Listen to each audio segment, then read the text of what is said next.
Selamat siang menjelang sore.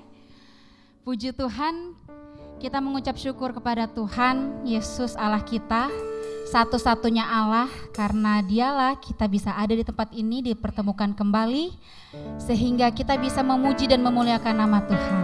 Haleluya. Mari kita segera persiapkan hati kita angkat sebuah lagu penyembahan. Satu hal yang ku rindu. Amin. Haleluya.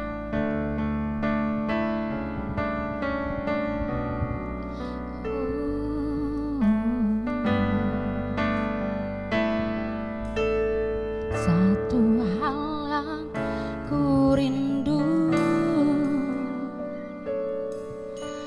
berdiam di dalam rumah-Mu. Satu hal yang ku pinta, menikmati. Sekali lagi, satu hal yang ku rindu. Amin. Satu hal yang ku rindu,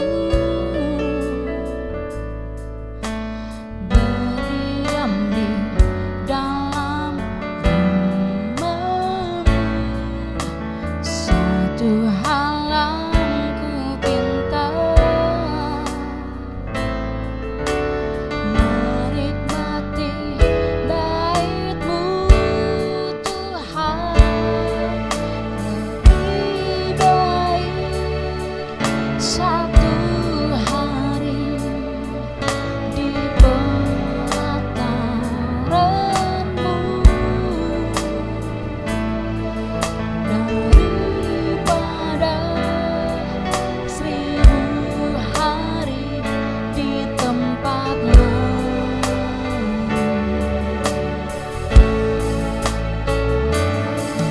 Memuji-Mu, menyembah-Mu, Kau Allah yang hidup, dan menikmati semua kemurahan.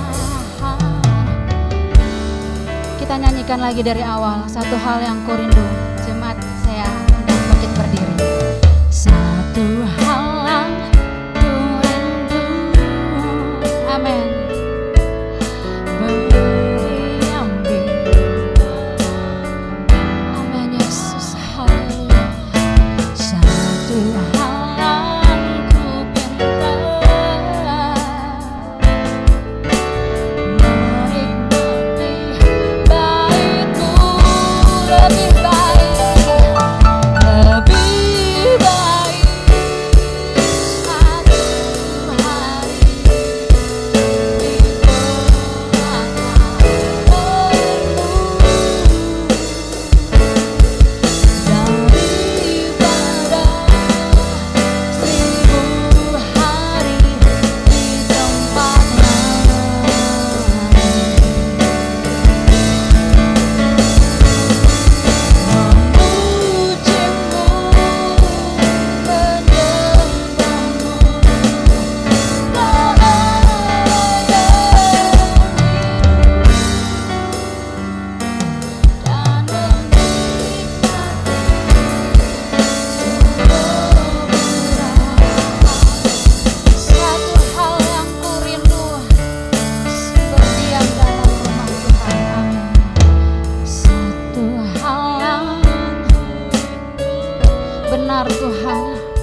menyenangkan hati Tuhan. Haleluya Yesus, benar Tuhan. Lebih baik satu hari di pelataran-Mu Tuhan daripada kami harus di tempat lain Yesus. Oh Yesus, hadirlah Tuhan di tempat ini. Penuhi hati setiap masing-masing kami Tuhan. Haleluya, haleluya Yesus. Amin Yesus, kami mau memuji-Mu Tuhan. Haleluya Yesus, haleluya Yesus. Oh haleluya,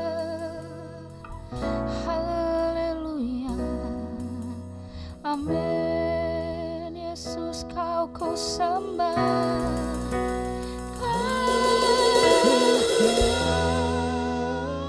Amin, haleluya Yesus. Kau ku sembah. Amin. Kau ku sembah.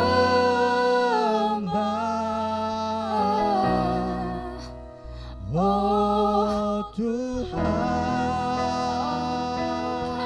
ku sembah.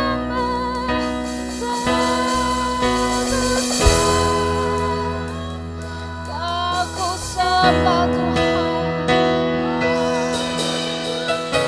Hanya Engkau yang layak disembah Tuhan. Kau ku sembah. Amin Yesus. Oh Tuhan, Kau ku sembah, Kau ku sembah.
Tuhan dalam kehidupan kami Tuhan. Kalau sepanjang minggu ini kami boleh berlebih bersama-sama dengan Engkau Tuhan, kami percaya Tuhan Kau selalu menuntun kehidupan kami Tuhan. Oleh sebab itu Tuhan, kami ingin mempersembahkan hidup kami ke dalam tangan Kau Tuhan, lewat puji-pujian dan penyembahan kami Tuhan Yesus. Terima kasih Tuhan, terima kasih. Kami siap untuk memuji dan membesarkan nama Engkau hanya di dalam nama Tuhan Yesus Kristus. Haleluya. Amin. Silahkan duduk Bapak Ibu, saudara-saudari sekalian. Kita mau memuji nama Tuhan, sebab Tuhan adalah gunung batu kita. Amin. Haleluya.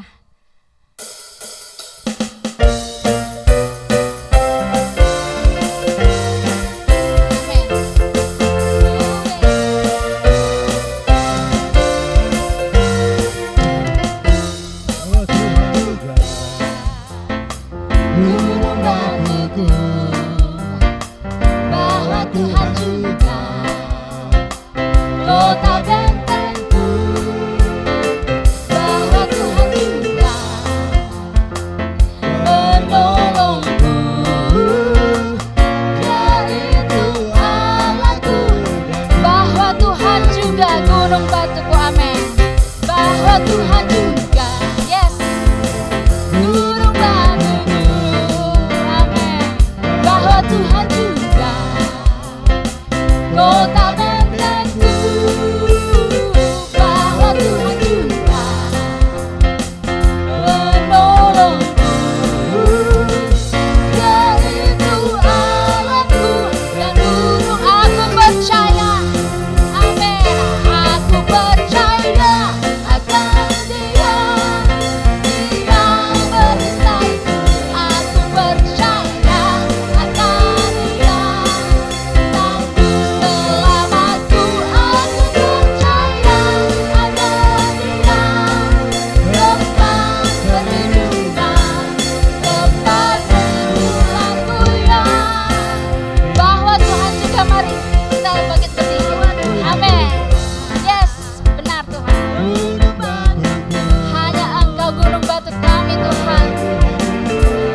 percaya akan Dia.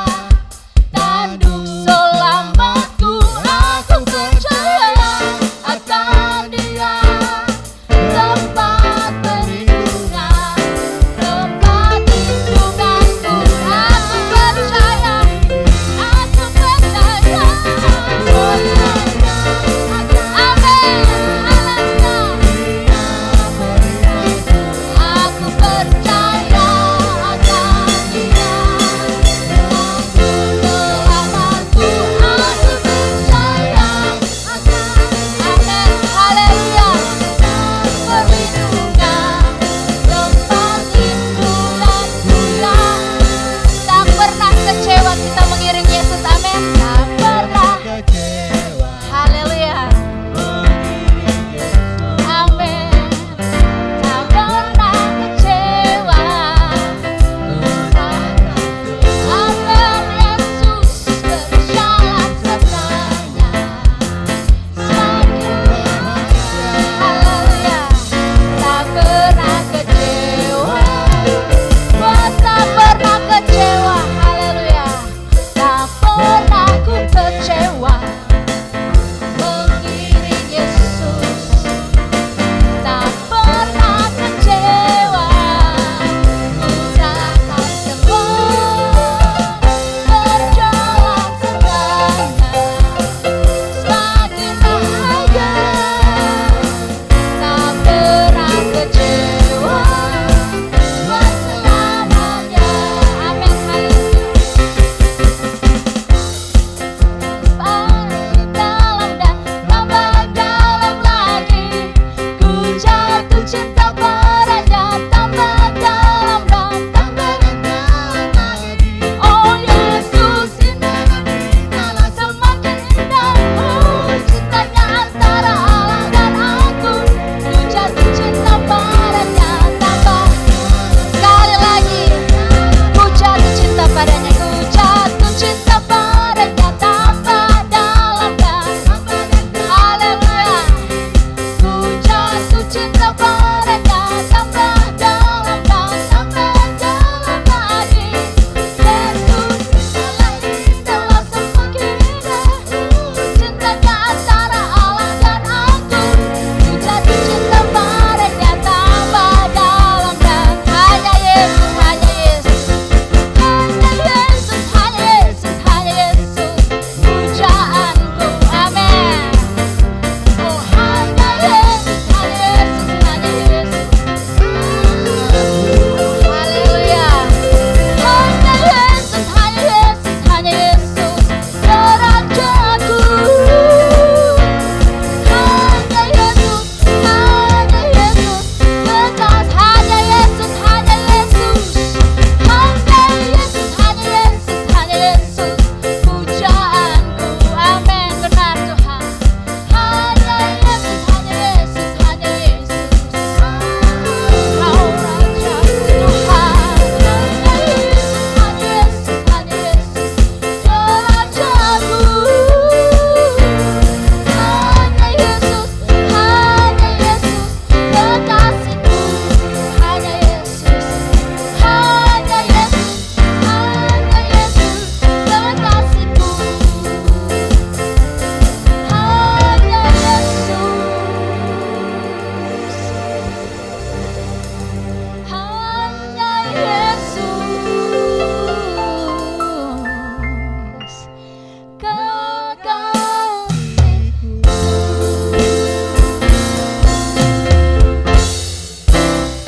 Haleluya, puji Tuhan. Silahkan duduk Bapak Ibu. Sekarang kita akan memberikan yang terbaik bagi Tuhan. Sambil persembahan dijalankan, kita angkat sebuah pujian. Haleluya.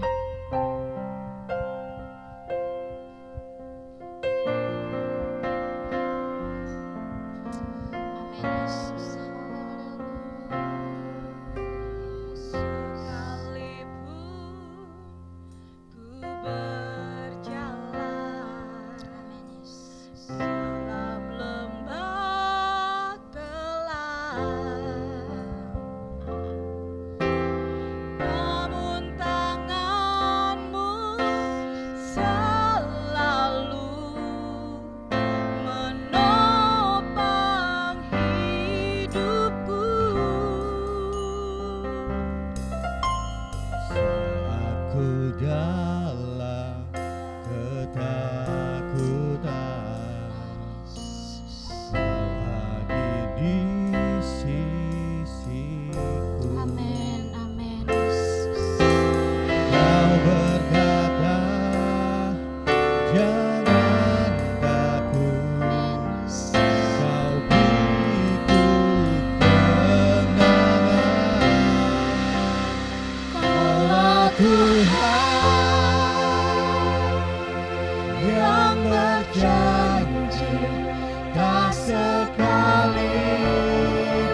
haleluya Yesus.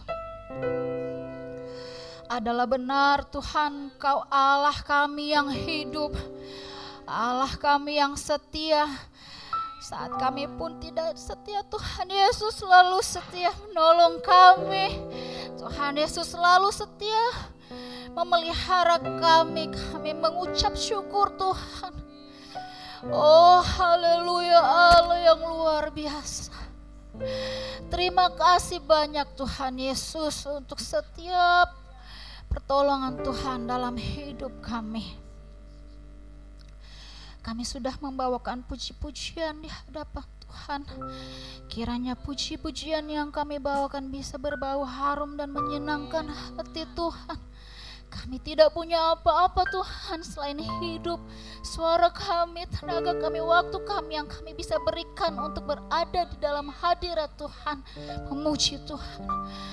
Haleluya, haleluya. Hadirlah Tuhan tepat ini Tuhan, lawatlah hati setiap kami Tuhan. Sebentar kami akan mendengarkan sebagian dari sabda firman-Mu Tuhan Yesus. Tolong Bapak Gembala yang akan membawakan korban firman Tuhan.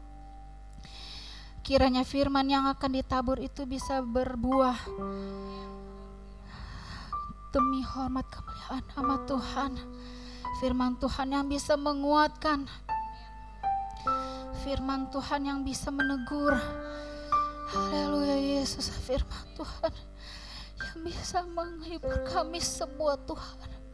Haleluya, haleluya Yesus. Haleluya, haleluya.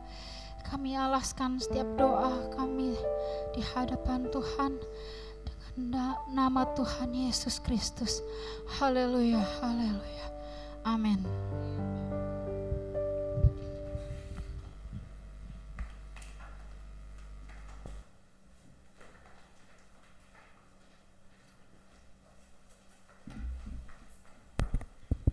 Haleluya. Puji Tuhan. Haleluya, puji Tuhan.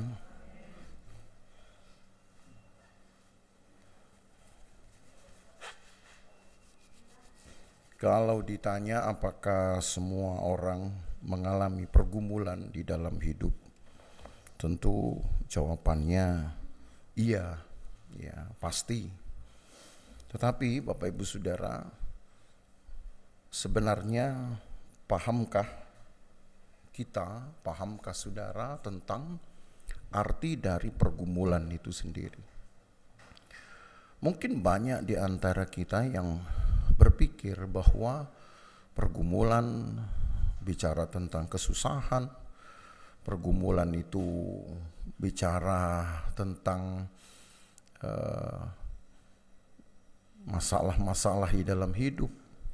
Ya, atau mungkin juga pergumulan lebih banyak dimaknai secara negatif. Artinya ya semua hal yang tidak menyenangkan, yang membebani hidup, ya, yang menyusahkan, ya, yang membuat hidup itu tertekan, tidak bahagia. Mungkin lebih banyak orang memahami kata pergumulan, ya, dengan anggapan seperti itu. Tapi Bapak Ibu Saudara, sebenarnya kata pergumulan itu sendiri merupakan satu perjalanan. Ya, saya lebih suka menggunakan kata itu. Walaupun juga ada kata-kata yang lebih umum, ya, digunakan untuk memahami pergumulan. Misalkan kata proses, ya, atau berproses, atau kata dinamika kehidupan. Tapi saya lebih suka menggunakan kata perjalanan, karena memang pergumulan ini tidak akan pernah ada berhentinya. Dan karena itu pergumulan tidak harus selalu diartikan secara miring atau secara negatif. Pergumulan itu membentuk banyak hal, saudara. Membentuk kedewasaan, ya, membentuk kematangan, membentuk kedisiplinan, gitu, membentuk juga ketahanan seseorang, pendirian seseorang, semangat hidup seseorang, ya, mentalitasnya, karakternya, spiritualitasnya. Nah, itu pergumulan. Bukan hanya sekedar pergumulan di dalam hidup, karena itu kan hanya masalah kemasan luar saja, Bapak Ibu Saudara, yang kita miliki dalam daging kita ini, ya. Hanya saya sebut juga ekspresinya saja. Kita bekerja, kita perlu tubuh, ya. Kita melakukan aktivitas, kita perlu tubuh. Kita berekspresi, kita perlu tubuh, perlu wajah. Jadi itu hanya merupakan tampak luar saja. Tapi pergumulan sesungguhnya dijalani di dalam manusia rohani seseorang, atau bagian yang di dalam seseorang ini. Semangatnya tadi, ya, apalagi motivasinya, kerohaniannya. Dan itu akan membentuk orang tersebut, saudara, menjadi seorang yang bertahan, menjadi seorang yang punya mental pemenang, walau tidak harus dia mendapat pialanya, misalkan gitu. Tapi setidaknya mental pemenangnya, ya. Membentuk juga seseorang menjadi menjadi dapat diandalkan. Itulah kata pergumulan. Jadi pergumulan memang bentuk awalnya berupa ketidakcocokan antara pengalaman hidup yang kita inginkan dengan pengalaman hidup yang terjadi. Bisa saja seperti itu, ya. Tapi pergumulan tidak berarti ada satu pengalaman yang tidak menyenangkan atau pengalaman pahit yang harus dihindari. Tiap-tiap manusia itu bergumul. Ayub berkata bahwa hari-hari manusia selama ia hidup itu bergumul seperti hari-hari orang upahan. Seperti torak katanya. Saudara tahu itu mesin pemintal benang untuk menyatukan benang-benang itu kemudian menjadi sehelai kain. Pekerjaan mesin itu tidak boleh berhenti, saudara. Kalau dihentikan ya berarti produksi juga berhenti. Tapi supaya kain-kain itu dapat kuat gitu ya, tersambung atau terpilin mungkin dari seutas benang atau berutas-utas benang, maka tingkat kecepatannya itu juga sangat diperhitungkan. Dan manusia itu memang rutinitasnya saja sudah melelahkan. Bangun tidur, apalagi. Kemudian kita melakukan pekerjaan. Kadang pekerjaan kita menunda tidur.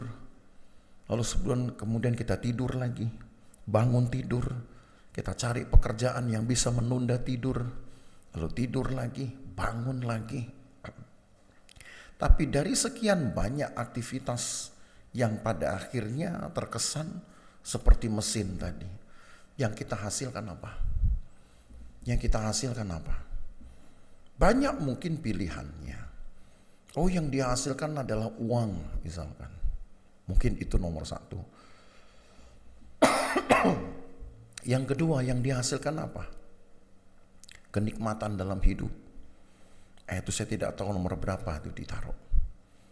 Apalagi yang dicari oleh manusia, ya mungkin kepuasannya.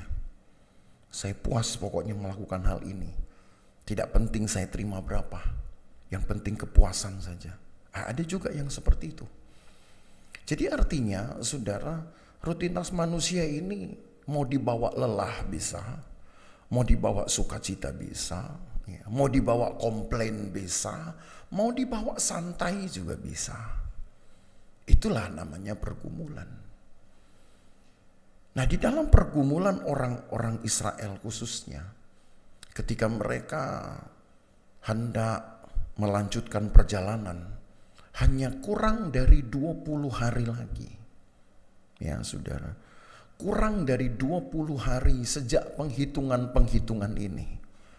Mereka akan melanjutkan perjalanan yang lebih panjang dari perjalanan etapa pertama. Etapa pertama saja sudah kita hitung itu mencakup 14 bulan, saudara. 2 bulan berjalan ditambah dengan 12 bulan berkemah atau bermukim. Tapi kita sebutlah itu masuk dalam etapa pertama dalam perjalanan pengembaraan mereka. 14 bulan itu sudah cukup melelahkan mungkin buat mereka. Ditambah lagi dengan rutinitas ya, di dataran Sinai itu. Mereka harus belajar untuk bongkar pasang tabernakel. Mereka harus belajar untuk menyelesaikan secara sempurna liturgi ibadat mereka.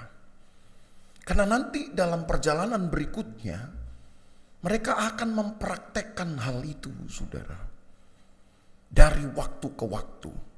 Dalam periode perjalanan yang lebih panjang tadi saya katakan. Maka ketika kita masuk di dalam pasal yang keempat, ya, disinilah kita akan tahu bahwa ternyata pergumulan itu memang tidak akan pernah selesai. Dan terus akan mengikuti hidup manusia sepanjang umurnya. Di dalam pasal yang keempat, saudara akan mendapat satu kisah tentang penghitungan yang dikhususkan bagi kaum Kehat untuk mereka yang berusia 30 sampai 50 tahun. Mengapa usia ini sekarang menjadi perhatian utama?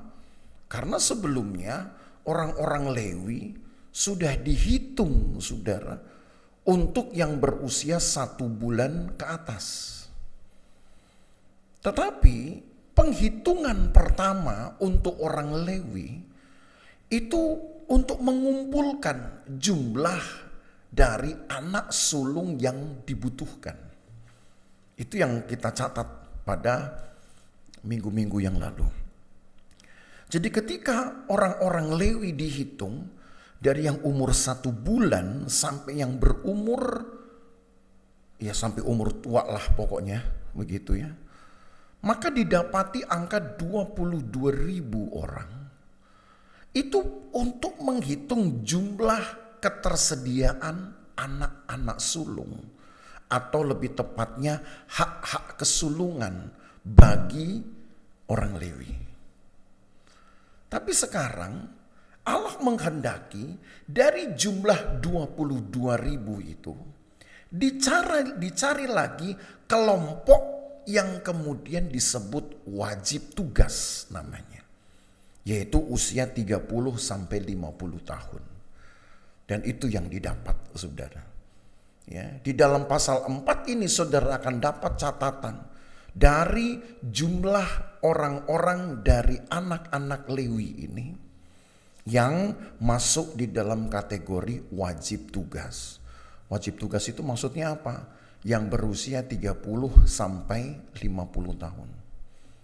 Jadi rupanya zaman perjanjian lama pun sudah ada ya usia pensiun.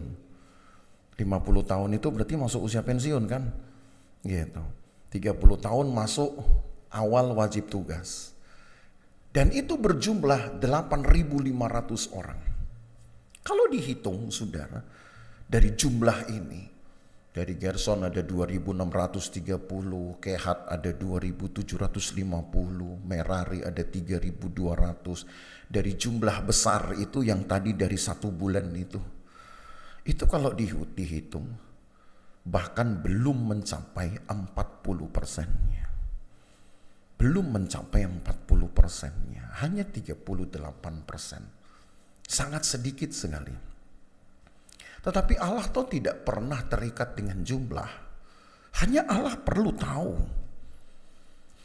Dan lebih tepatnya saya katakan Allah ingin manusia yang tahu berapa kekuatan mereka. Kalau Allah itu tidak perlu menghitung pun dia tahu betul saudara kekuatan seseorang. Kekuatannya dia kenal. Kekuatan seseorang, kekuatan manusia dia kenal. Tapi manusia seringkali tidak tahu kekuatannya. Bahkan ada ayat Alkitab berkata, ada orang yang memungkiri kekuatannya. Yang harusnya mampu merasa tidak mampu. Yang harusnya bisa mengemban tugas-tugas pekerjaan Tuhan, tapi mengaku tidak bisa. Tapi ada yang belum mampu, sudah mengaku bisa. Wah, manusia ini rupanya punya karakteristik yang berbeda-beda. Ada yang bisa tapi malu-malu. Ada yang gak bisa tapi gak tahu malu. Nah, itu. Ada dua kan? Ada yang bisa tapi malu-malu. Bisa tapi malu-malu.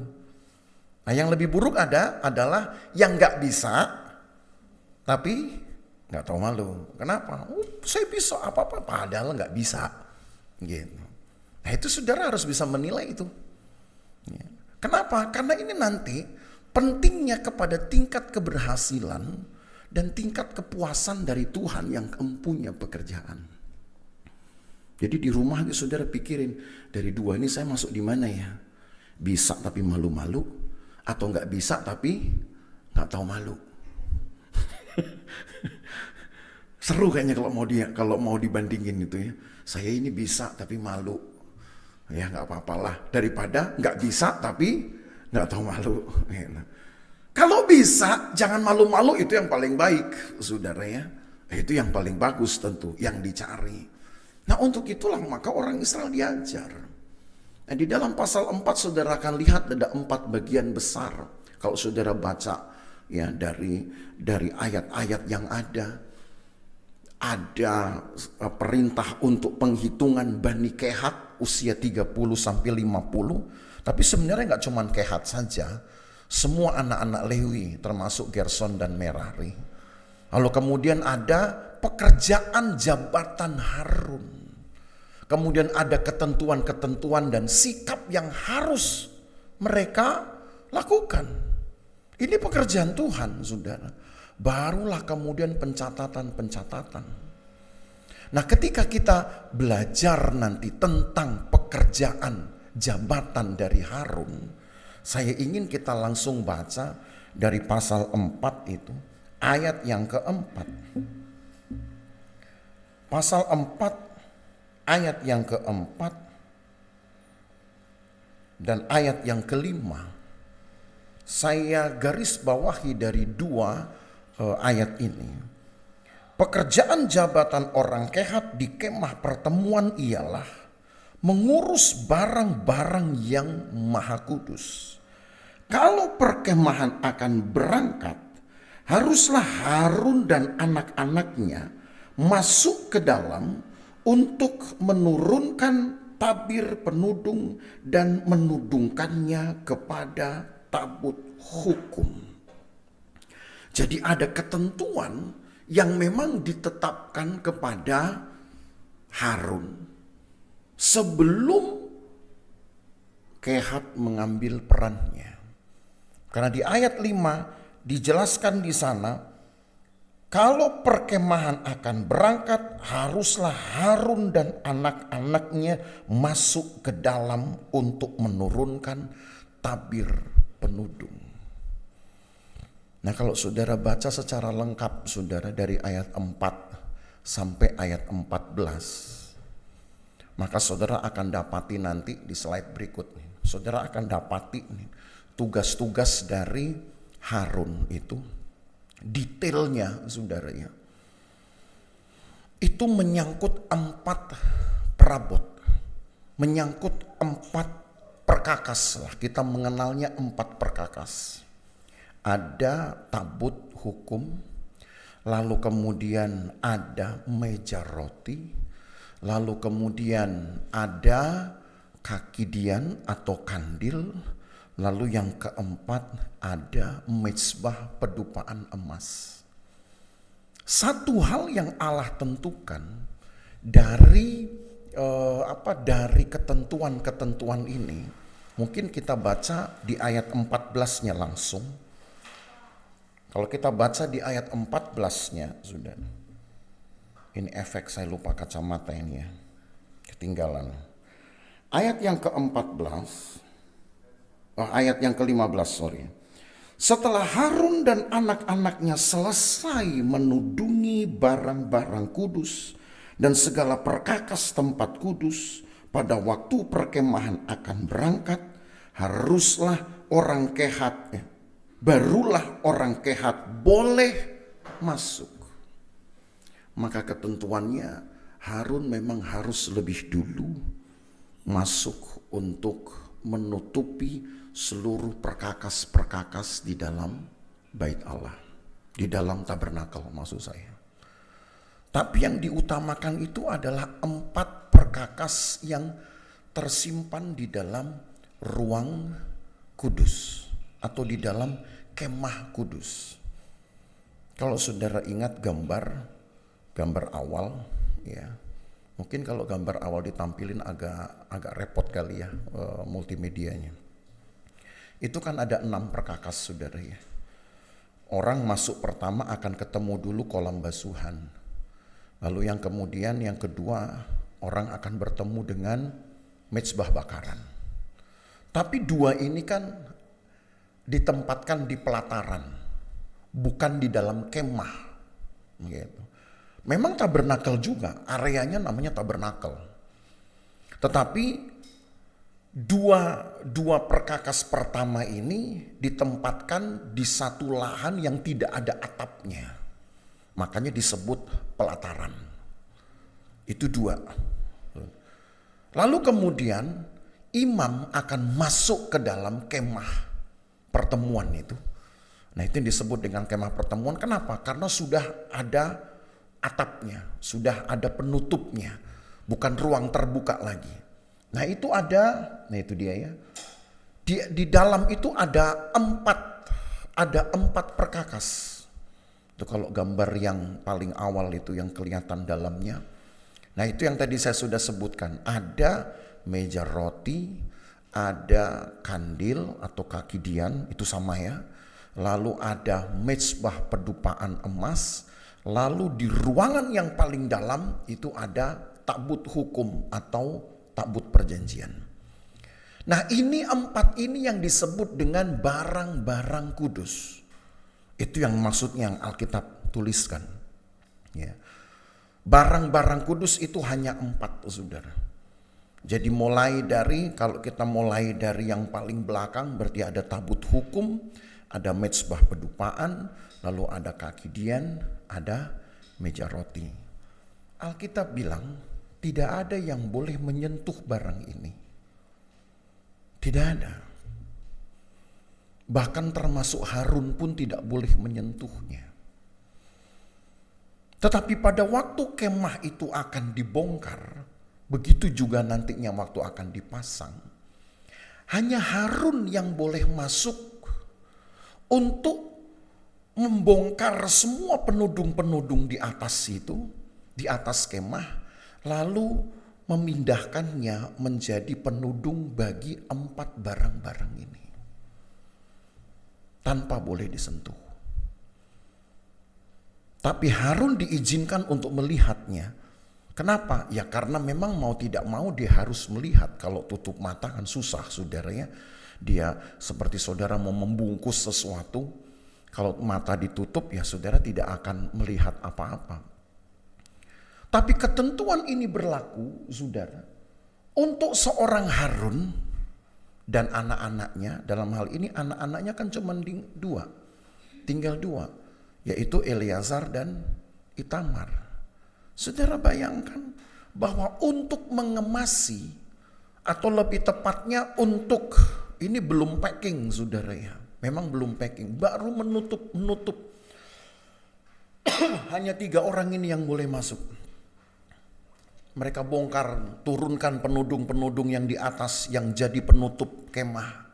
Ditutupkan itu ke tabut satu persatu. Ditutupkan itu kemudian ke meja roti, ditutupkan itu kemudian ke kaki dian, ditutupkan itu ke mezbah pedupaan emas. Setelah itu ditaruh kemudian apa yang disebut dengan perabot-perabot. Saudara bisa tinggal baca saja. Kalau baca ini lebih enak saudara ya. Daripada saudara baca di Alkitabnya, mungkin saudara akan bingung. Tapi langkahnya semua sama. langkahnya semua sama. Perkakas harus ditutup dulu oleh kain ungu tua. Nanti kemudian baru pernik-pernik perabot-perabot ditaruh di atasnya, gitu ya. Kan setiap perkakas itu punya perabot, saudara. Setelah itu ditutup lagi sama kain kedua. Kain kedua ini umumnya dari kulit lumba-lumba. Mungkin saudara pikir di lumba-lumba di padang gurun kenapa ada lumba-lumba? Dari mana kulitnya lumba-lumba didapat? Ini padang gurun ini. Ya, memang bahasa Inggris, bahasa Indonesia menuliskan lumba-lumba, tapi bahasa Inggris sebenarnya tidak menuliskan tidak menuliskan lumba-lumba itu sebagai ikan, saudara. Itu memang adalah hewan padang gurun. Mungkin namanya saja di dalam bahasa Indonesia sama, lumba-lumba, tapi ini bukan ikan. Ini jenisnya hampir sama seperti tupai yang besar sekali, gitu ya. Kalau dalam bahasa Inggris disebut dengan badger namanya. Dan itu binatang itu bisa hidup di dalam tanah, saudara. Gitu. Jadi kadang-kadang susah dideteksi karena dia bisa mengeriap di dalam tanah. Ini termasuk hewan pengerat. Tapi mungkin kalau di Indonesia kan namanya lumba-lumba. Cuman bukan ikan. Ini bukan sejenis ikan. Tebal sekali kulitnya, saudara. Dan itu ditutupkan. Setelah semua ditutup, artinya setelah semua penutup-penutup terbuka, kemah terbuka. Karena semua penudungnya sudah dibuat untuk menutupi 4 barang kudus ini. Barulah Alkitab bilang tadi orang kehat masuk. Untuk apa? Untuk mengangkat. Untuk mengangkat barang-barang itu. Bagaimana cara mengangkatnya? Kan tidak boleh menyentuh.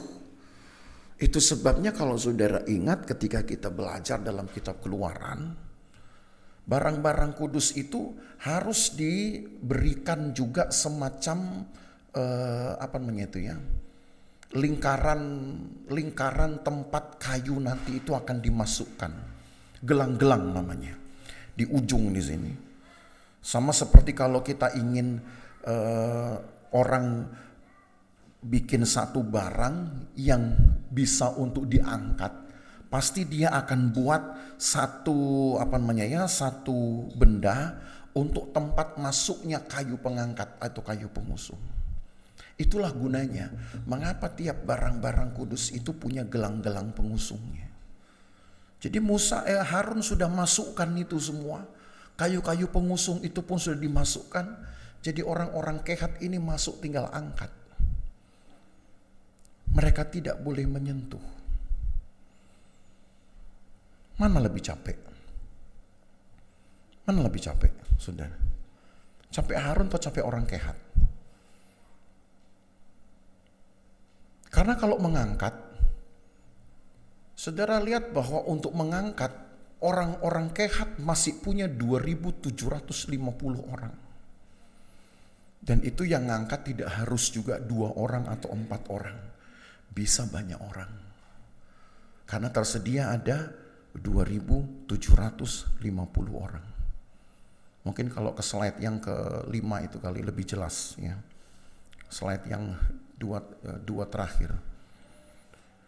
Orang-orang ini akan menanggung secara bersama-sama, saudara, beban berat dari perkakas-perkakas yang mereka angkat. Tetapi Harun hanya bertiga dengan kedua anaknya. Merekalah yang harus mengemasi dulu barang-barang ini, menutupnya, dan bahkan memastikan tidak boleh ada satu bagian yang dapat dilihat oleh mata orang Israel.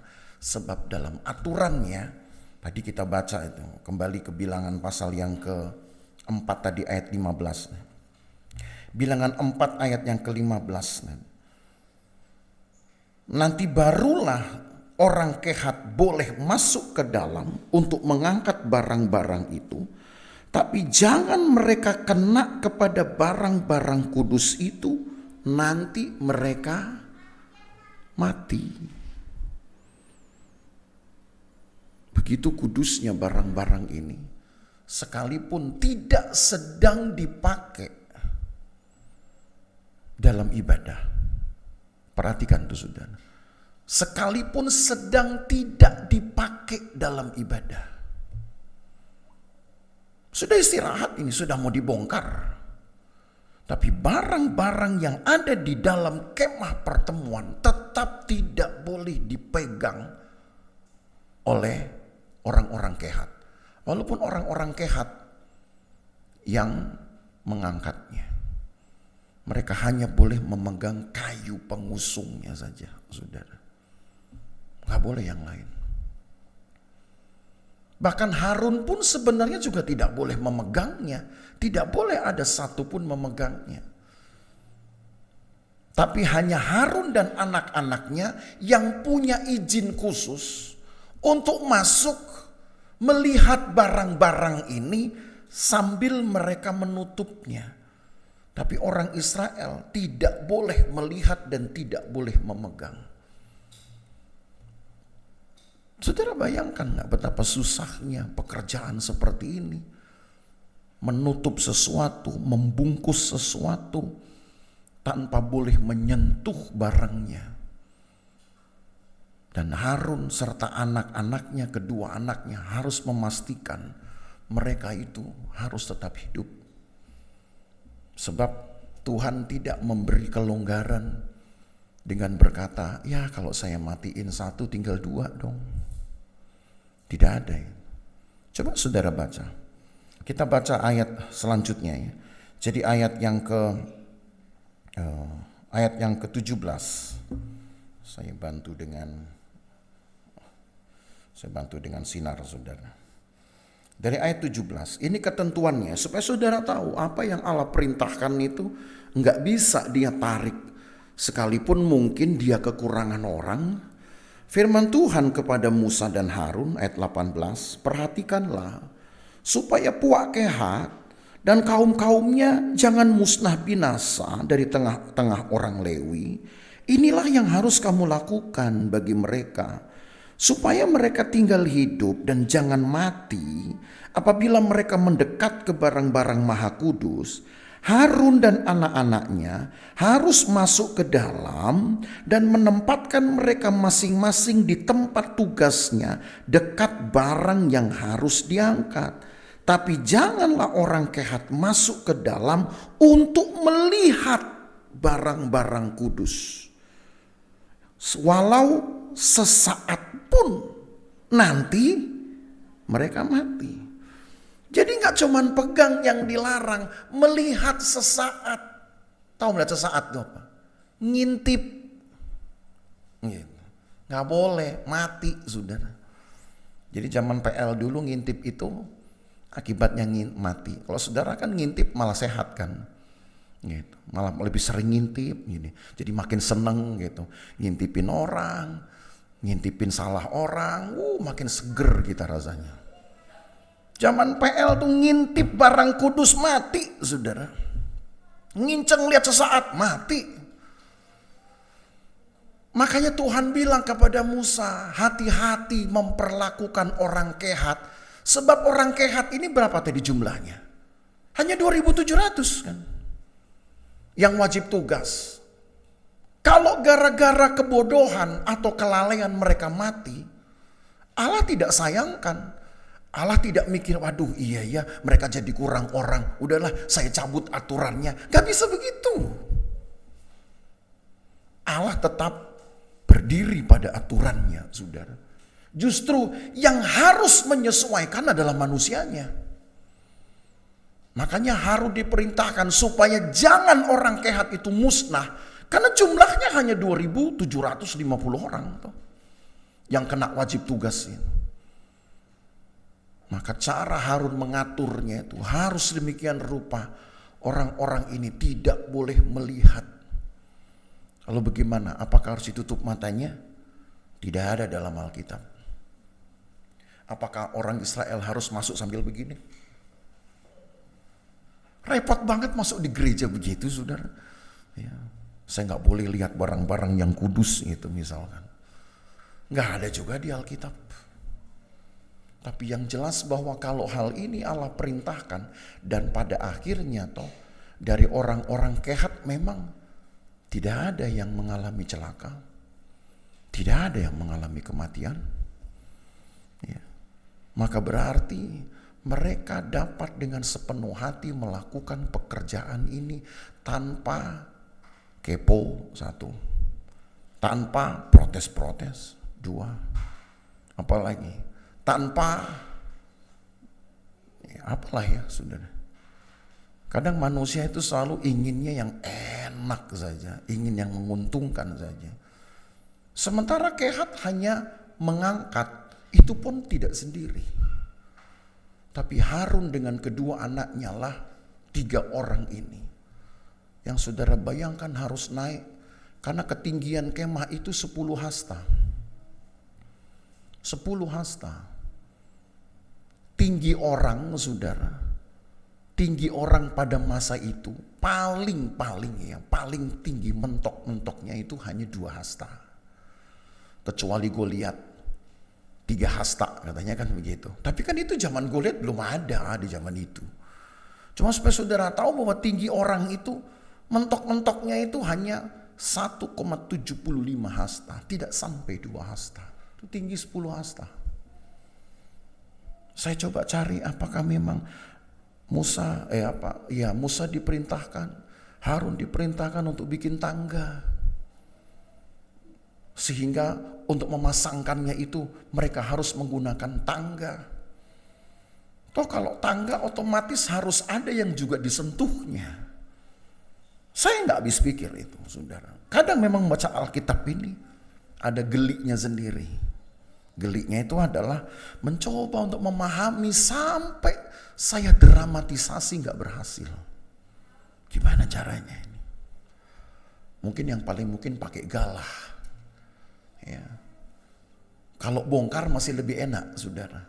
Tinggal diambil gitu ya, tinggal kaitkan. Masangnya yang susah.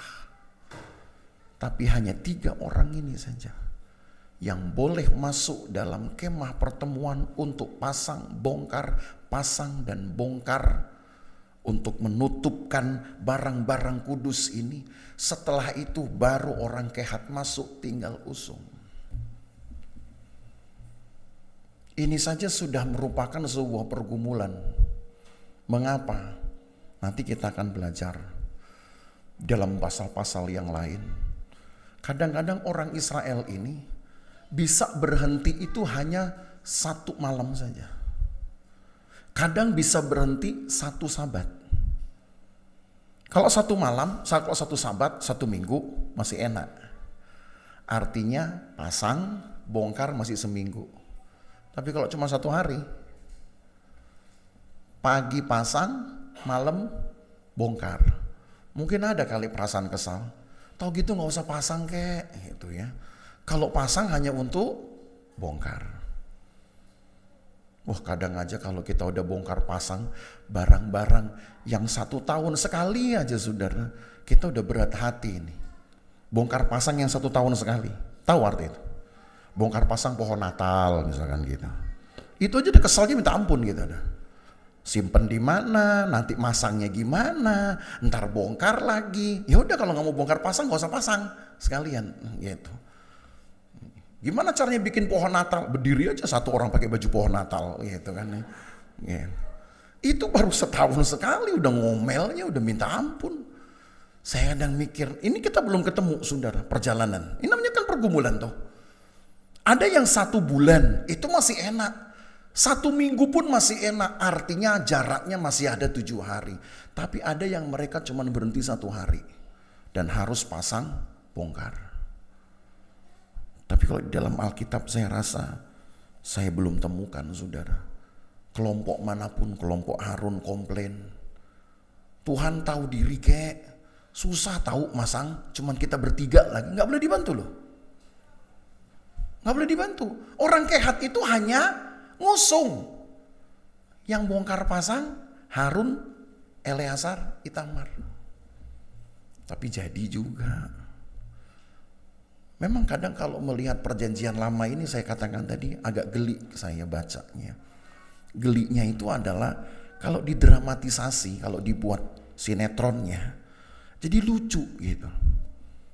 Yang lain pada berdiri, kan disuruh berdiri. Harun sama 3 anaknya kerja, berdiri. Lo ngapain berdiri? Kalau kita kan udah marah gitu, woi bantuin dong, kan gitu ya. Kalau ini kan nggak boleh. Jadi bantu apa? Bantu doanya. Kita bantu doa bro, supaya bro cepat selesai. Tuhan berikan kekuatan. Tapi begitulah aturannya. Itu saja sudah pergumulan buat saya. Saya memahami sebagai sebuah pergumulan. Apa yang harus saya lakukan dengan apa yang saya pikirkan, saudara, itu harus memberikan satu nilai. Saya gambarkan begini, coba deh ke slide yang terakhir nih. Dari tadi ini slide nggak bergerak-bergerak nih. Ya, slide yang terakhir nih. Makanya kenapa saya buat judulnya itu lingkaran pergumulan hidup. Ini kan yang terjadi di apa? Sorry, saudara. Ini bawaan dari Sumatera Selatan. Saya banyak menghirup asap. Ya, karena memang asap lagi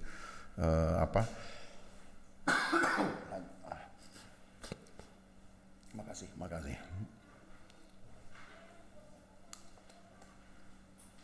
Hutan di mana-mana terbakar, tingginya asap itu mungkin ada sampai 20 meter begitu sudah. Itu berarti memang sudah cukup banyak yang terbakar.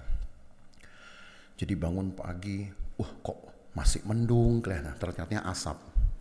Hari kedua lah baru turun hujan, baru asap hilang. Wah, kita pikir puji Tuhan. Tapi itu cuma setengah hari, setelah itu ngumpul lagi. Jadi asap itu takutnya sama air, saudara. Ya, hujan asap hilang. Begitu hujannya yang hilang, asapnya turun lagi. Jadi entah berapa kali saya menghirup napas, udah pasti ada sesuatu yang kayak ganjel di sini. Teman saya bahkan ada yang sampai maaf bicara buang dahak, itu kelihatan kayak ada coklat-coklat butir, jadi kayak berlumpur gitu. Aduh, saya bilang ya sudahlah. Tapi ada yang juga aman-aman aja, saya juga heran. Ini orangnya sakti mandraguna kali, gitu ya. Ya sudah begitulah. Nah kalau saudara lihat kan ada lingkaran. Ya. Manusia itu kebutuhannya kan hanya Tuhan, saudaranya. Sebutlah begitu yang paling utama, betul tidak? Manusia itu yang dibutuhkan tuh hanya Tuhan. Oh iya, saya butuh pekerjaan, saya butuh uang. Iya, itu kan Tuhan yang mengadakannya. Itu kan iman Kristen, iman apa istilahnya, iman yang paling dasar kita punya itu. Semua Allah sediakan. Orang jahat aja tahu kok saudara, bahwa semua datang itu dari Tuhan. Sehingga memberikan kepada anaknya pun apa yang baik. Karena dia tahu dasarnya itu datang dari Sang Baik. Itu kan ada ayatnya. Tapi antara Tuhan dengan manusia yang akan menentukan pergumulan itu sendiri dijalani dengan sukacita atau dengan berat hati, itu tergantung 2 hal di atasnya. Apa yang saya sebut dengan satu keyakinan dasar, motif dasar keyakinan, dan yang kedua adalah pemahaman. Artinya, yang kita lakukan ini bisa saja karena bawaan dari orang tua. Pokoknya kamu harus ke gereja. Pokoknya kalau ke gereja kamu mesti bawa kolekte, kan gitu ya. Itu kan orang tua. Pokoknya kalau sudah bawa kolekte jangan recehan gitu. Atau kalaupun receh, tangan kiri receh, tangan kanan pecahan yang gede gitu misalkan, saudara. Wah, itu di otak kita loh itu. Karena sampai ada cerita kan, anak kecil dikasih uang sama orang tuanya. Pegang di tangan kanan itu untuk kolektor ya. Di tangan kiri itu untuk kamu jajan es potong. Sudah dia bawa ya. Dia ke sekolah minggu, saudara. Jalan ke Sandung, uang yang di tangan kanannya jatuh. Gelinding ke got. Ya Tuhan, yang buat kolektor hilang. Gitu. Tinggal duit yang buat es potong. Dia kasih nggak kolektor? Ayo, kasih nggak kolektor? Ayo, saudara bisa jawab kayak itu kira-kira? Ini anak-anak loh. Nggak dia kasih. Kenapa? Karena dia taat dengan orang tuanya. Yang harus dikasih di kolektor adalah uang di tangan kanan. Karena sudah jatuh masuk ke got, dia nggak kasih kolektor. Dia cuma bilang, Tuhan maaf uangnya jatuh. Itu kalau anak kecil. Kalau orang dewasa, nggak bisa jawab saudara ya. Jangan-jangan saudara pakai juga itu untuk beli es potong. Itu kan menentukan. Itu yang saya katakan motif dasar keyakinan itu seperti itu. Yang kita tahu bawaan dari awal, dari orang tuanya kayak itu apa? Oh ibadah itu kita ketemu Tuhan. Oh ibadah kita menyanyi. Oh ibadah itu artinya saya sedang bersekutu dengan Tuhan. Atau mungkin sudah lebih lengkap yang saudara tahu. Itu yang bisa sebut dengan motif dasar dari keyakinan. Sehingga kalau saudara berikan sesuatu kepada Tuhan, saudara tahu nilainya. Ketika saudara terus mematangkan motif dasar itu dengan pemahaman, saudara, maka otomatis kebutuhanmu akan beda. Lama-lama saudara tahu, itu tadi, kalau uang yang di kanan jatuh, walaupun masih ada uang di kiri, tapi kan masih bisa kita dahulukan Tuhan. Nah itu kan pemahaman namanya. Dan karena pemahaman saudara akan tahu kebutuhan saudara. Oh saya butuhnya bukan uang berarti. Yang saya butuhkan bukan es potong. Es potong kan bisa besok-besok. Yang saya butuhkan pertama adalah Tuhan. Itu yang saya katakan pergumulan itu sebuah lingkaran. Saudara. Orang Israel diberi aturan seperti ini. Kalau mereka hanya memikirkan angka, mereka hanya akan bilang kepada Harun, Harun kita ini kurang tenaga, perjalanan itu melelahkan. Oke lah, Kehat masih punya 2.750. Tetapi orang-orang Kehat harus mengangkat 4 barang, belum ditambah yang lain. Dan kalau perjalanan itu bisa berhari-hari, kan mereka harus bergiliran. Mungkin saja dengan jumlah itu, akhirnya mereka rasa kita kurang tenaga. Tapi yang tersedia cuman itu. Lalu apakah Harun bilang, lalu mesti bagaimana? Kamu pikir bongkar-bongkar itu saya cuman 3 orang? Yuk enak aja nungguin. Gak bisa juga saya minta bantuan. Saya gak bisa panggil misalkan pemimpinnya. Ayo bantuin saya nih, bantuin anak saya ini yang namanya Itamar, dia lagi kesulitan. Gitu. Gak bisa juga, karena Alkitab berkata orang-orang ini hanya boleh berdiri menyaksikan mereka bekerja, tapi tidak boleh melihat barang-barang kudus. Zaman sekarang kalau ada orang model begini, pasti udah kena damprat ini. Ngapain lu bengong, gak bantuin? Lalu saudara bilang, bukan kerjaan saya, gitu. Kan bukan kerjaan saya. Antara inisiatif dengan cinta Tuhan, kita udah tidak jelas lagi untuk bisa membuat deskripsinya, membuat artinya. Tapi Bapak Ibu Saudara, saya hanya ingin mengetengahkan satu kebenaran lain saja, bahwa Allah ingin orang-orang Israel belajar mencintai pekerjaannya seberat apapun, bahkan serasa tidak adil seperti apapun. Tapi Allah tetapkan jumlah hanya untuk mengukur kekuatan kita. Ternyata kamu punya kekuatan sekian, sanggup atau tidak. Orang Kehat punya pilihan untuk berkata, Tuhan saya gak mau mengerjakan ini, silakan. Allah bisa mengganti nanti kelompok lain menjadi anak sulung. Kan itu yang kita sudah belajar minggu yang lalu. Mengapa anak-anak sulung dari 11 suku yang lain gak dihitung? Hanya orang Lewi. Karena orang Lewi siap untuk itu. Sudah. Tapi suku-suku lain ada yang bahkan sudah melakukan hal yang mungkin tidak benar. Dan karena itulah Tuhan gantikan akhirnya orang-orang Lewi ini menjadi anak dengan hak sulung, menggantikan anak-anak sulung dari 11 suku yang lain. Itu kan tanda kesiapan. Dan kalau seandainya mereka menyatakan, Tuhan saya tidak mau ngangkat-ngangkat ini untuk apa? pasti Tuhan akan gantikan nanti beberapa orang untuk memainkan perannya bagi pekerjaan Tuhan. Bapak Ibu Saudara, kekuatan Allah itu harusnya cukup untuk membuat kita bisa melakukan apapun saja. Karena tanpa disuruh, saudara pasti bisa cari uang untuk hidup saudara. Betul tidak? Tanpa disuruh, saudara pasti akan cari cara, saudara pasti akan keluarkan tenaga selelah apapun untuk dapat bertahan hidup tanpa disuruh.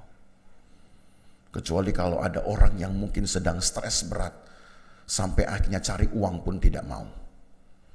Ya. Tanpa disuruh, orang akan memperkuat fisiknya untuk cari uang. Bisakah tanpa disuruh juga kita melakukan pekerjaan Tuhan? Mengingat pekerjaan Tuhanlah yang pertama sekali yang akan menjadi awal dari kebutuhan manusia itu diberikan. Jadi antara kita dengan Tuhan hanya tergantung dua hal ini, saudara.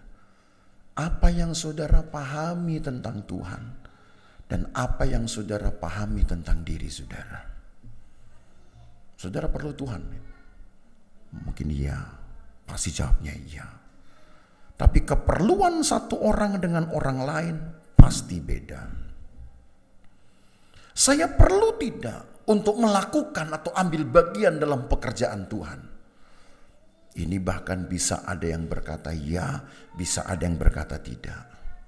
Tapi yang berkata ya pun pasti juga punya pandangan yang berbeda antara satu dengan yang lainnya. Ketika mau melakukan atau mengambil bagian dalam pekerjaan Tuhan. Hanya karena ingin mencintai Tuhan atau hanya karena ingin dianggap saja orang lain. Itu juga pasti ada, saudara. Ada yang ingin bekerja dengan hati-hati. Ada yang ingin bekerja yang penting pokoknya sudah bekerja. Bekerja dengan ceroboh. Tapi penting judulnya saya sudah ambil bagian. Ada juga. Allah menguji manusia sepanjang sejarah manusia mencari Tuhan. Termasuk umat Tuhan ini diuji. Diuji dengan tugas, diuji dengan angka-angka, diuji dengan jumlah. Nanti saudara akan banyak lagi melihat contoh dalam Alkitab. Ujian-ujian kekuatan manusia, kesanggupan manusia, kerelaan manusia itu kalau dihitung dengan jumlah. Nanti kalau di kitab Hakim-Hakim, saudara akan ingat cerita tentang Gideon.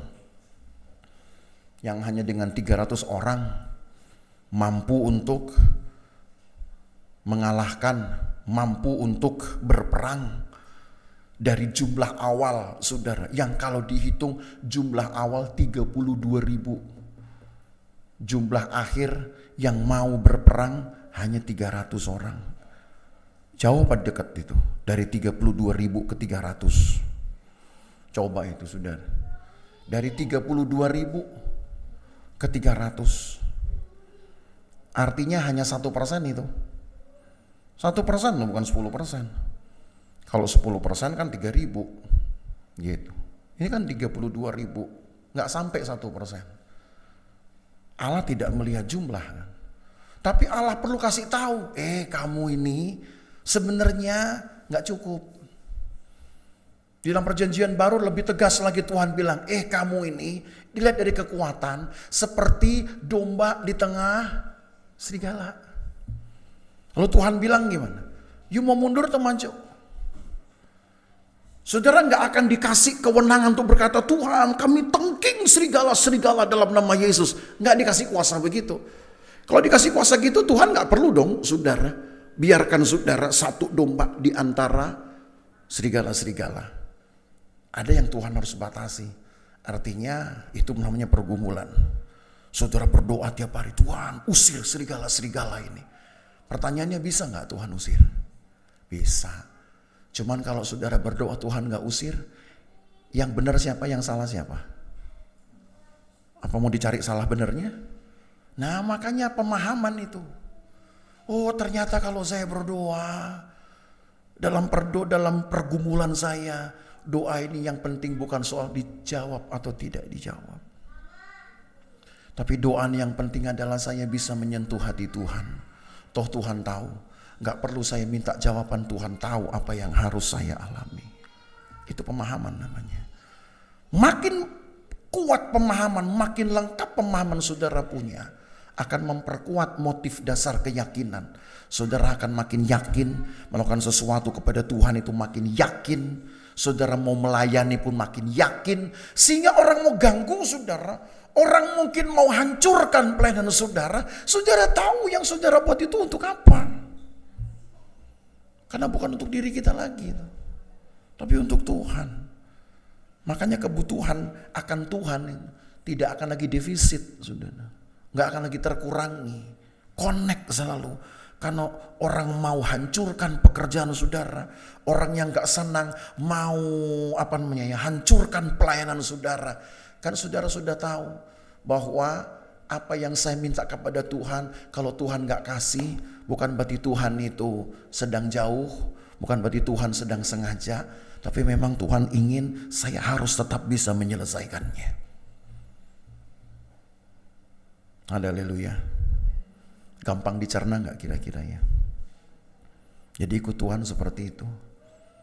Dunia mungkin meremehkan pengiringan saudara kepada Tuhan, rutinitas saudara ke gereja, aktivitas saudara ke dalam ibadah-ibadah, keberanian saudara bersaksi. Mungkin dunia akan makin mencibir saudara. Tapi ketika saudara tahu bahwa apa yang saya berikan ini bukan penting untuk pujian saya, tapi penting hanya untuk Tuhan, maka saudara tahu bahwa apa yang saudara lakukan, sekalipun saudara gak menerima kenikmatan, itu yang disebut dengan pergumulan. Dan itu sebenarnya harus dinikmati saudara. Bahwa ikut Tuhan itu rupanya punya kenikmatannya sendiri. Walaupun tidak sama dengan nikmat seperti kalau kita menikmati kue yang enak kayak, atau menikmati hotel yang enak kayak misalkan dibayar orang, menikmati liburan yang enak misalkan kita digratisin orang, mungkin beda. Karena di dalam melayani Tuhan, mengiring Tuhan, ada kenikmatan tersendiri di sana. Tapi kalau satu orang sudah diatur menurut bagiannya, tidak usah pusing dengan orang lain. Harun, Eleazar, Itamar, 3 orang yang membereskan kemah ini. Mulai dari atap sampai kepada penudungan barang-barang ini, mereka tidak boleh dibantu. Mereka tidak pernah komplain, saudara. Karena mereka melakukan itu sebab tahu pekerjaan ini nilainya adalah menjaga kemurnian, menjaga kekudusan Allah, menjaga kemurnian hati. Saya gak boleh marah orang tidak suka dengan pekerjaan saya. Saya tidak boleh marah ketika ada orang yang nyata-nyata nganggur tidak bantu saya. Gak usah marah. Dan memang tidak perlu marah-marah. Doain aja saudara. Doain saja. Tuhan, memang ini kerjaan buat saya. Memang ini pelayanan buat saya. Atau memang pelayanan ini bisa bersama-sama. Tapi kalau memang pelayanan bersama-sama, Tuhan buka hati. Siapa tahu dia pengen bantu. Itu aja. Gak usah juga kita kemudian komplain sudah. Pahami nilainya. Karena memang hidup harus bergumul supaya jangan terlampau gampang kita selesaikan pekerjaan sehingga kita jadi pongah, jadi sombong. Lalu saudara akan bilang, oh sama saya aja, kalau sama saya pasti beres. Ini orang ini sombong punya saudara. Nanti lihat pekerjaan orang lain gak beres, udah nanti saya ngatur aja, minggu depan saya kerjain. Nah itu yang saya katakan tadi. Ada yang bisa tapi malu-malu, tapi ada yang gak bisa tapi gak tahu malu. Gitu. Di sini maunya yang mana? Ya. Susah milihnya ya. Di sini harusnya bisa dan tidak malu-malu, gitu dong. Gitu. Dan jangan malu-maluin juga, gitu loh. Jangan nanti yang penting saya bisa. Bukan itu yang Tuhan cari, sudah. Tapi dari angka-angka ini yang saudara pelajari satu adalah ketelitian. keseriusan. Itu loh intinya sebenarnya. Disiplin, kemurnian hati, nggak boleh marah. Lihat orang lain kerjaan lebih ringan, biarkan. Saudara, Allah pasti akan memberkati saudara dengan porsinya sendiri. Untuk Kehat itu sudah ada porsinya sendiri. Dan untuk Harun pun itu pun ada porsinya sendiri. Nanti di dalam Mazmur-Mazmur, kalau kita sudah belajar ya, Mazmur-Mazmur, Tuhan malah membedakan. 3 kelompok dibedakan. Kelompok Israel, lalu kemudian kelompok Lewi, dan yang ketiga adalah kelompok Harun. Allah bedakan. Padahal Harun itu ya Lewi juga kan. Lewi itu ya Israel juga. Tapi Allah bedakan. Loh, kenapa Allah bedakan? Nantilah ya. Kalau hari ini kita borong semua, nanti saudara nggak pulang.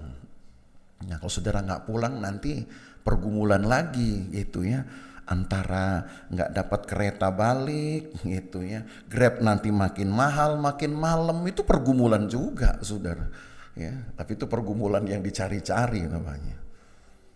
Maka biarlah Bapak Ibu Saudara kita belajar untuk selalu mencintai pekerjaan kita. Yang penting apa yang Tuhan berikan, percayakan, dan kita masih bersedia, itu tandanya kita masih dapat diandalkan oleh Tuhan. Itu aja. Saudara gak perlu tahu saya dapat apa, kira-kira lebih banyak gak dengan orang itu. Kan orang itu gak sepenting saya ngerjainnya, gak usah. Nanti saudara jadi sombong lagi. Atau sebaliknya saudara jadi panas hati. Begitu diberkati, loh kok banyakan dia misalkan. Kok saya cuma dikit, saudara jadi susah nanti. Tidak usah. Yang penting lakukanlah pekerjaanmu dengan setia. Dan jagalah hatimu murni. Kalaupun sudah rasa bahwa ada kekuatan yang kurang, karena ini tadi seperti dalam Alkitab jumlahnya cuman kecil, yang diangkat banyak, maka percayalah saudara, Allah akan mampukan supaya kita bisa menyelesaikan pekerjaannya. Yang penting kita setia, yang penting kita disiplin, hati kita murni. Allah tahu apa yang harus dia buat untuk menyelesaikan pekerjaan saudara bagi Tuhan. Ya. Jadi pergumulan hidup gak harus lagi masalah. Justru sebenarnya saudara, bisa saja pergumulan hidup itu adalah rutinitas kita yang biasa, tapi jadi masalah. Kenapa? Terlampau banyak protes, terlampau banyak mau. Jadi ikut Tuhan jangan banyak mau. Ya, setuju gak nih? Kalau gak saya tambahin ayatnya. Ya, ikut Tuhan gak usah banyak mau saudara. Ya, ikut Tuhan itu cukup, Tuhan yang saya mau hanya Tuhan. Setelah itu nanti Tuhan sediakan semuanya. Kan jadi indah. Haleluya. Mari kita berdiri, kita nyanyi pujian dan syukurku ku bawa padamu. Ini lagu penyembahan. Ya. Hidup itu memang adalah penyembahan, saudara. Ya. Dalam satu buku yang saya baca, Bilangan pasal 4 ini juga sebenarnya berbicara tentang perjuangan manusia untuk memberikan hidup itu sebagai penyembahan, makna rohaninya.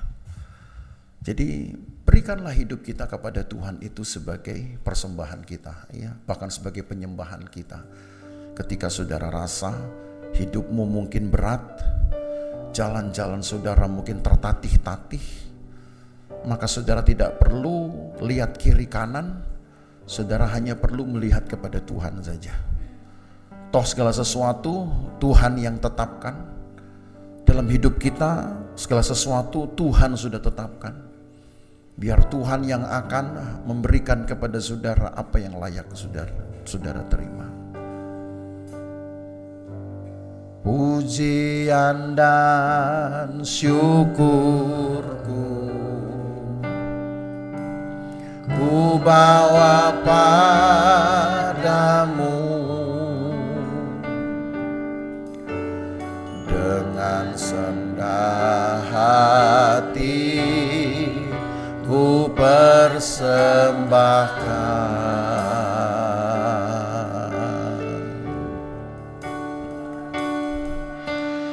pada ku ada hanya karena anugerah, bukan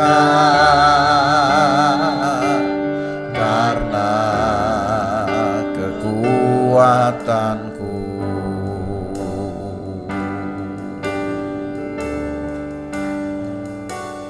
Ku tahu hidupku adalah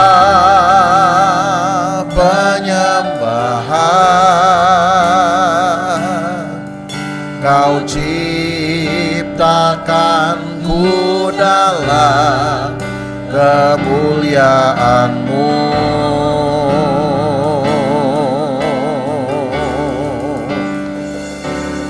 Ku tahu hidupku berharga di mata-Mu.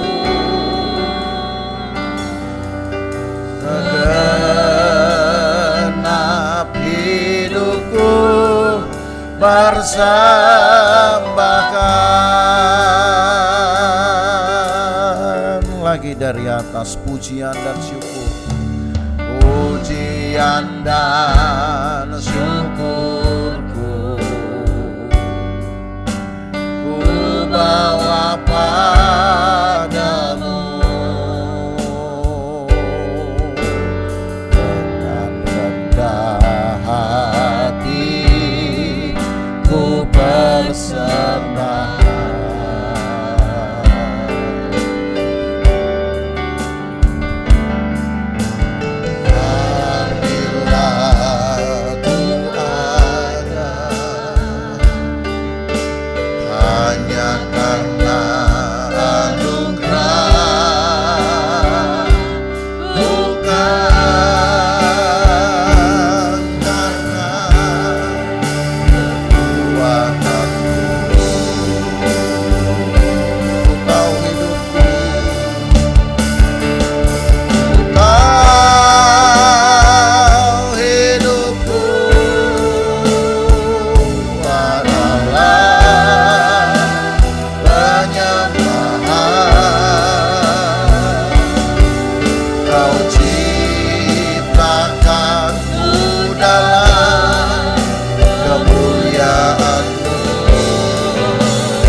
Segenap hidupku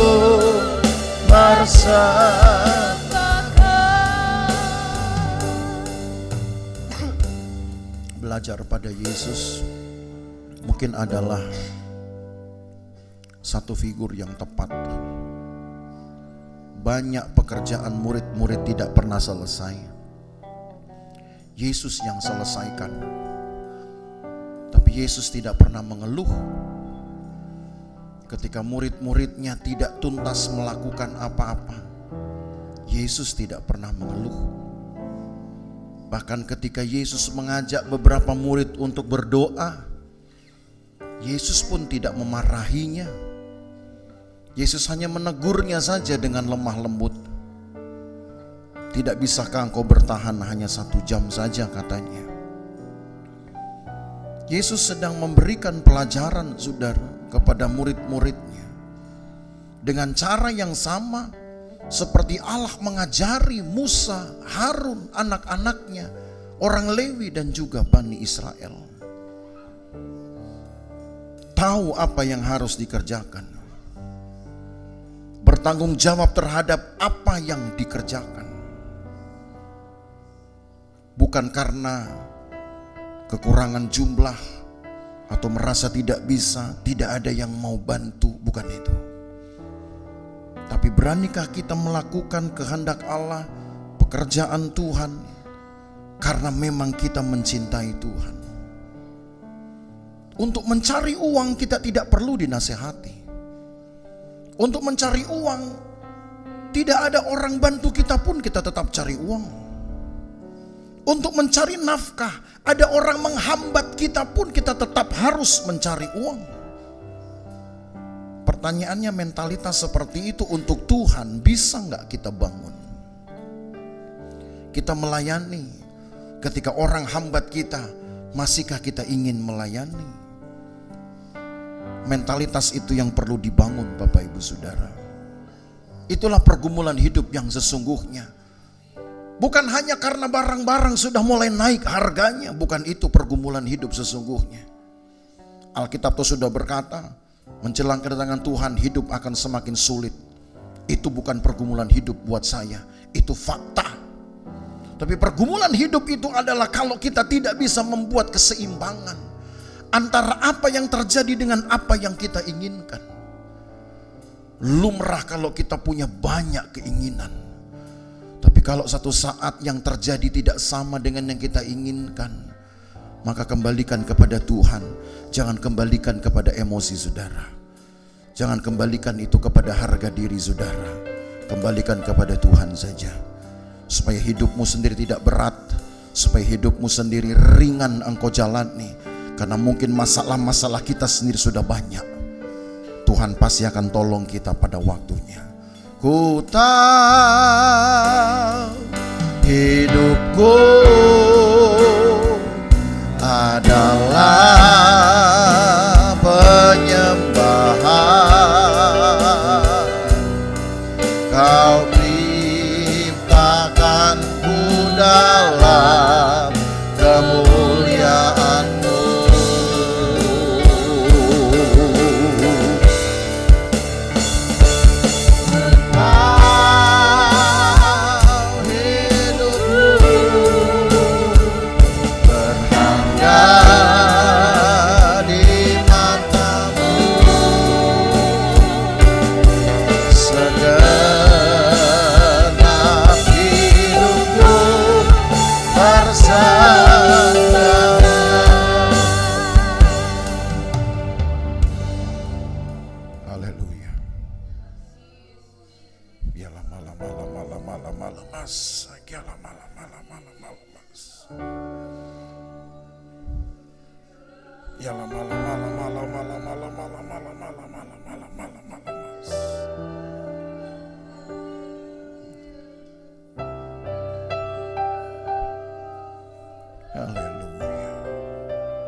Haleluya. Haleluya.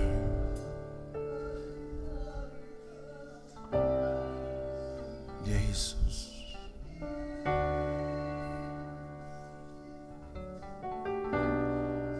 Jamah kami umat-Mu, tumbuhkanlah kepekaan kami. Tumbuhkanlah kepekaan ini.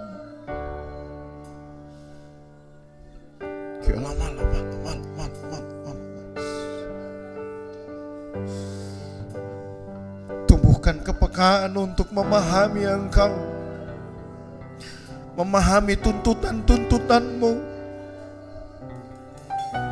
Tidak peduli dengan orang lain apakah mereka mau membuat atau tidak. Tidak peduli orang lain apakah mereka berpikir sama dengan kami atau tidak. Kami hanya ingin memikirkan tentang Engkau, menyenangkan Engkau. Kalau kami bisa bekerja dengan baik, untuk hasil yang baik, untuk kebutuhan-kebutuhan kami yang baik, seharusnya kami bisa memberikan juga yang terbaik untuk Engkau dalam pelayanan. Kami bisa memberi yang terbaik kepadamu ya Tuhan di dalam pengiringan kami kepada Tuhan. Kami tidak perlu apa yang orang lain buat.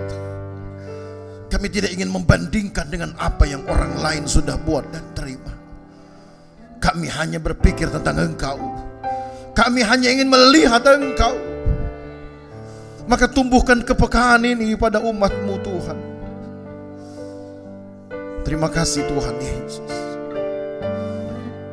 Karena hidup kami sendiri sebenarnya adalah sebuah persembahan di hadapan Tuhan. Apakah kami ingin menjadi persembahan yang dicium harum? Maka itu urusan kami, bukan urusan orang lain. Apakah kami ingin dinikmati oleh Tuhan? Itu harus menjadi perhatian kami, bukan orang lain. Kami tidak ingin peduli dengan orang lain. Kami ingin melakukan apa yang Tuhan kehendaki. Kami percaya satu saat pun apa yang kami lakukan menjadi saksi untuk orang lain, menjadi teladan bagi orang lain. Berkati umat-Mu, berkati keseharian mereka, berkati pekerjaan mereka ya Tuhan, berkati hidup mereka, rumah tangga mereka, seisi rumah mereka. Turun berkat-Mu atas kami semua umat-Mu ya Tuhan. Baik mereka yang mengikuti ibadah di tempat ini, maupun mereka yang akan mengikuti ibadah nanti melalui tayangan kami. Tuhan, dimanapun mereka berada, dimanapun mereka menyaksikan mengikuti ibadah ini, maka Tuhan ketuk hati mereka di dalam nama Yesus, supaya berkat Tuhan itu pantas mereka terima dan layak untuk mereka terima dan nikmati. Terima kasih Tuhan. Sehat-sehatkan umat-Mu. Tuhan bekerja dalam tiap ibadah-ibadah, wadah-wadah yang kami lakukan dalam minggu-minggu ini. Tuhan bekerja, karena di dalam tiap perkumpulan kami Tuhan ada, maka Tuhan akan menyegarkan kami kembali, membaharui kami kembali. Kami akan pulang dari tempat ini, jagai kami di jalan, jauh maupun dekat, berkendara maupun berjalan kaki. Tuhan tibakan kami, supaya kami penuh dengan sukacita, karena selamat yang daripada Tuhan. Terima kasih banyak Tuhan Yesus. Maka sekarang Bapak Ibu Saudara, pulang dengan buah berkat dari Allah Bapa, kasih sayang dalam persekutuan dengan anaknya Yesus Kristus, penyertaan Roh Kudus memelihara kita dari hari ini sampai selama-lamanya. Dan berkat ini kita terima di dalam nama Tuhan Yesus Kristus.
Yang diberkati bersama kita berkata amin.